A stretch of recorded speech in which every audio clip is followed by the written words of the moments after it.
developed this course very much to make sure that staff within all organisations, whether they're public, private, charitable or voluntary, are able to make sure that there is effective supervision to promote a safe and supportive environment for all of their staff, particularly at a time when cases are extremely complex. So offering the adequate and appropriate advice and guidance, but also solution-focused practice, so that hopefully for children, for young people, those transitioning to adulthood and adults are all being fully supported by competent and able staff who recognise the complexities of some of their circumstances.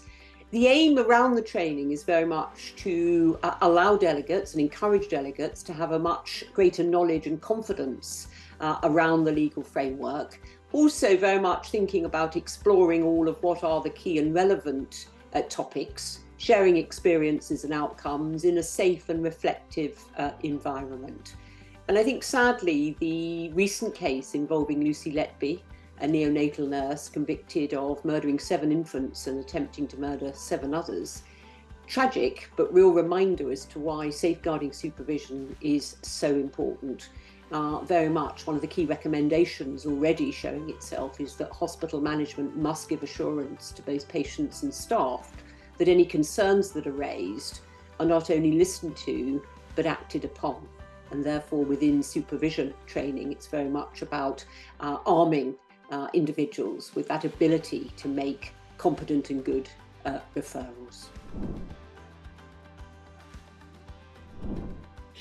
So this course is Safeguarding Supervision Skills, and it is run for people who are involved in safeguarding. The supervisors, the course is really useful for them. It will give them a toolkit to work with in the supervision sessions.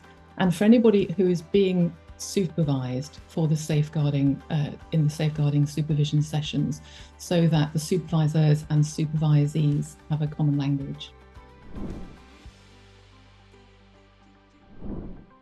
So the first 2 days of the Safeguarding Supervision Skills course consist of a lot of psychology, a lot of tools and techniques used for raising self-awareness, so that the individuals on the course can understand themselves better, but also can understand their supervisees better.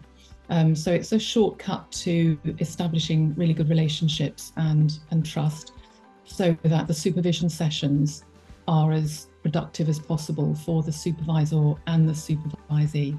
So it's a toolbox that the safeguarding supervisor can dip into and use when conducting their supervision sessions. The final 2 days are in relation to safeguarding supervision training, very much geared up to around clear definition for safeguarding, exploring, of course, public law, human rights, equality rights, but also importantly, how those link directly to the Constitution.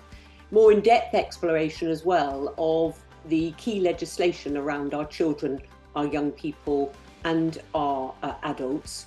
Also making sure that organisations and staff and teams recognise not only the responsibility and accountability they have around their staff and their patients and their service users, but also that they are fully aware that liability can also sit at their door if they're not compliant with all of what equals adequate and good safeguarding. So via supervision, it's key that that message goes out. So I feel that the key benefits in the short term, in the immediate future, are that the supervisor and supervisees understand each other much better, because the course is allowing self-awareness for both the supervisor and the supervisee, and they will share a common language, having experienced the 2 days of this part of the course.